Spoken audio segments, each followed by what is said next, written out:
আগামী 15ই আগস্ট জাতির একটি শোক দিবস।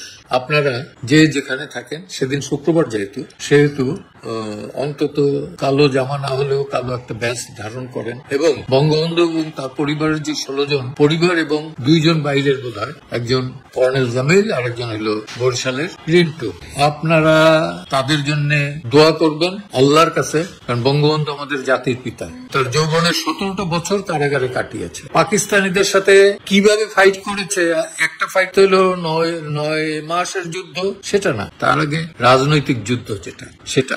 অতএব যে অবস্থায় পারেন, এই প্রতিকূল অবস্থাতেই আপনারা অন্তত মসজিদে, মন্দিরে এবং ঘরে বসে হইল এই শহীদদের জন্য, পার্টিকুলারলি বঙ্গবন্ধু, বঙ্গমাতা, শেখ কামাল, আমার ভাই শেখ জামাল, শেখ নাসির, তার স্ত্রী শেখ রাসেল, তারপরে শ্রেণীবাদ সাহেব, তার নাতি বাবু বলতাম, সে বাবু, শহীদ ভাই, এদের জন্য আপনারা সবাই দোয়া করবেন। এটুকুই।